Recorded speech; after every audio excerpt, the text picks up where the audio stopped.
हरे कृष्णा। आप सभी भक्तों पर भगवान बृहस्पति देव की कृपा सदैव बनी रहे।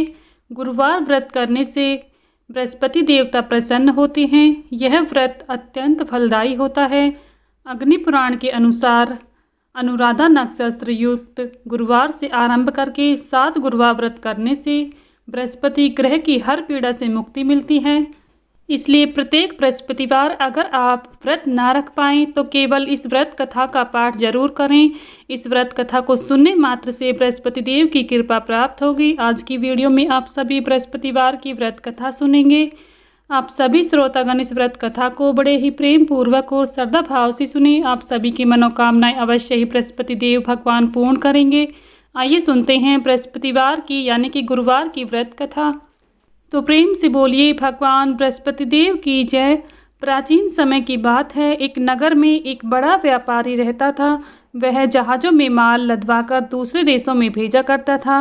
वह जिस प्रकार अधिक धन कमाता था उसी प्रकार जी खोलकर दान भी करता था। परंतु उसकी पत्नी अत्यंत कंजूस थी। वह किसी को एक तमड़ी भी नहीं देती थी। एक बार सेठ जब दूसरे देश व्यापार करने गया तो पीछे से बृहस्पति देव ने साधु वेश में उसकी पत्नी से भिक्षा मांगी। व्यापारी की पत्नी बृहस्पति देव से बोली, हे साधु महाराज, मैं इस दान पुण्य से तंग आ गई हूँ। आप कोई ऐसा उपाय बताएं जिससे मेरा सारा धन नष्ट हो जाए और मैं आराम से रह सकूं। मैं यह धन लुटता हुआ नहीं देख सकती। बृहस्पति देव ने कहा, हे देवी, तुम तो बड़ी विचित्र हो। संतान और धन से कोई दुखी होता है। अगर अधिक धन है तो इसे शुभ कार्यों में लगाओ। कुंवारी कन्याओं का विवाह कराओ। विद्यालय और बाग बगीचों का निर्माण कराओ। ऐसे पुण्य कार्य करने से तुम्हारा लोक परलोक सार्थक हो सकता है। परंतु साधु की इन बातों से व्यापारी की पत्नी को खुशी नहीं हुई। उसने कहा कि मुझे ऐसे धन की आवश्यकता नहीं है जिसे मैं दान दूं। तब बृहस्पति देव बोले, यदि तुम्हारी ऐसी इच्छा है तो तुम एक उपाय करना। 7 बृहस्पतिवार घर को गोबर से लीपना। अपने केसों को पीली मिट्टी से धोना। केसों को धोते समय स्नान करना। व्यापारी से हजामत बनवाने को कहना। भोजन में मांस मदिरा खाना। कपड़े अपने घर धोना। ऐसा करने से तुम्हारा सारा धन नष्ट हो जाएगा। इतना कहकर बृहस्पति देव अंतर्ध्यान हो गए। व्यापारी की पत्नी ने बृहस्पति देव के कहे अनुसार 7 बृहस्पतिवार वैसा ही करने का निश्चय किया। केवल 3 बृहस्पतिवार ही बीते थे कि उसकी समस्त धन संपत्ति नष्ट हो गई। वह परलोक सिधार गई। जब व्यापारी वापस आया तो उसने देखा कि उसका सब कुछ नष्ट हो चुका है। उस व्यापारी ने अपनी पुत्री को सांत्वना दी कि दूसरे नगर में जाकर बस गया। वहाँ वह जंगल से लकड़ी काट कर लाता और शहर में बेचता। इस तरह वह अपना जीवन व्यतीत करने लगा। एक दिन उसकी पुत्री ने दही खाने की इच्छा प्रकट की, लेकिन व्यापारी के पास दही खरीदने के पैसे नहीं थे। वह अपनी पुत्री को आश्वासन देकर जंगल में लकड़ी काटने चला गया। वहाँ एक वृक्ष के नीचे बैठ अपनी पूर्व दशा पर विचार करके रोने लगा। उस दिन बृहस्पतिवार था। तभी वहाँ बृहस्पति देव साधु के रूप में सेठ के पास आए और बोले, हे मनुष्य, तू इस जंगल में किस चिंता में बैठा है? तब व्यापारी बोला, हे महाराज, आप सब कुछ जानते हैं। इतना कहकर व्यापारी अपनी कहानी सुनाकर रो पड़ा। बृहस्पति देव बोले, देखो बेटा, तुम्हारी पत्नी ने बृहस्पति देव का अपमान किया था। इसी कारण तुम्हारा यह हाल हुआ है।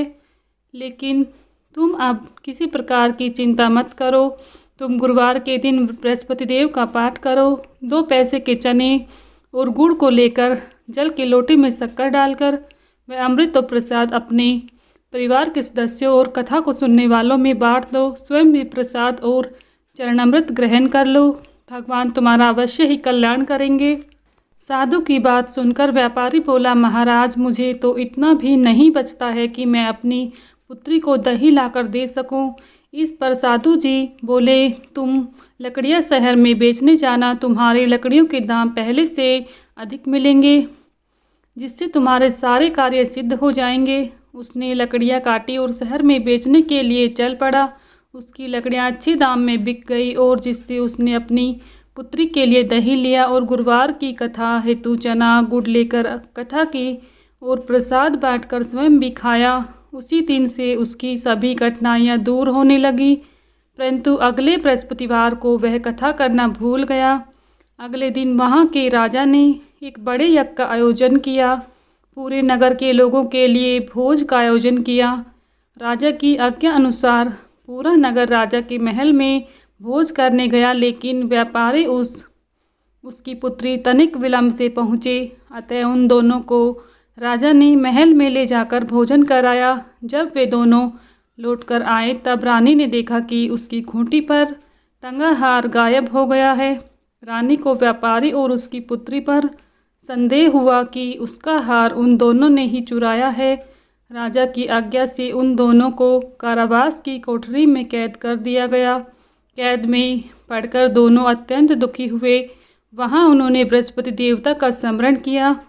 बृहस्पति देव ने प्रकट होकर व्यापारी को उसकी भूल का आभास कराया और उन्हें सलाह दी कि गुरुवार के दिन कैद खाने के दरवाजे पर तुम्हें 2 पैसे मिलेंगे। उनसे तुम चने और मुनक्का मंगवा कर विधि पूर्वक बृहस्पति देवता का पूजन करना। तुम्हारे सब दुख दूर हो जाएंगे। बृहस्पतिवार को कैद खाने के द्वार पर उन्हें 2 पैसे मिले। बाहर सड़क पर एक स्त्री जा रही थी।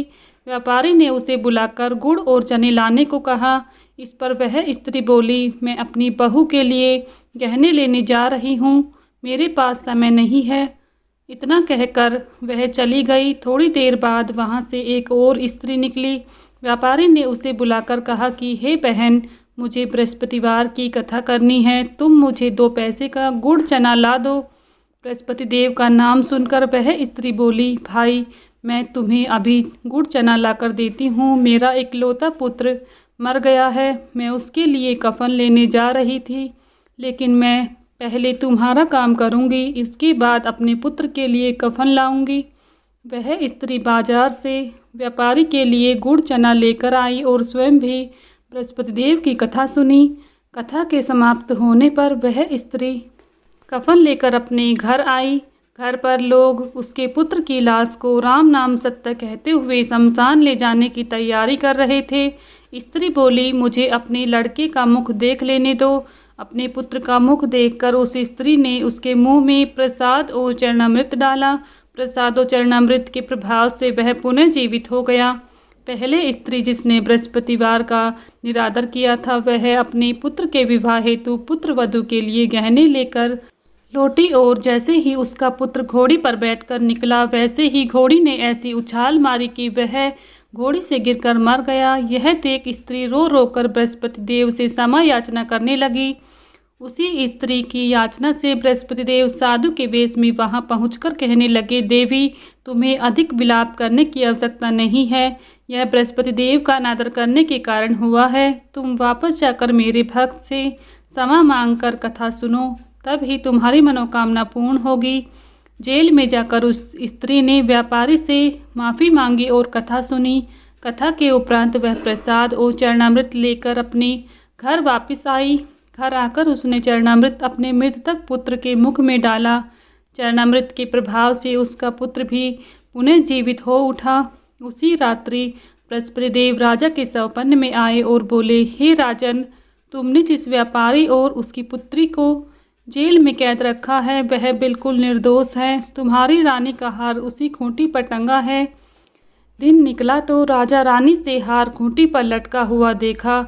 राजा ने उस व्यापारी और उसकी पुत्री को रिहा कर दिया और उन्हें आधा राज्य देकर उसकी पुत्री का विवाह उच्च कुल में करवाकर दहेज में हीरे जवाहरात दिए। इस प्रकार भगवान बृहस्पति देव की कृपा से उस व्यापारी के सारे कार्य सिद्ध हो गए। उसकी सभी मनोकामनाएं बृहस्पति देव ने पूर्ण की। उसी प्रकार से हम सभी की मनोकामनाएं बृहस्पति देव अवश्य ही पूर्ण करेंगे। अगर आप सभी को हमारी ये कथा पसंद आई है तो प्रेम से बोलिए भगवान बृहस्पति देव की जय। वीडियो को लाइक करें, साथ ही वीडियो को शेयर करना बिल्कुल ना भूलें। चैनल पर पहली बार आए हैं तो प्लीज़ हमारे चैनल को ज़रूर सब्सक्राइब कर लें, बेल आइकन को प्रेस कर लें, जिससे आप सभी को व्रत और त्योहारों से जुड़ी संपूर्ण जानकारी देखने को मिलेंगी। मिलती हूँ नेक्स्ट वीडियो में, तब तक के लिए सभी को जय बृहस्पति देव की।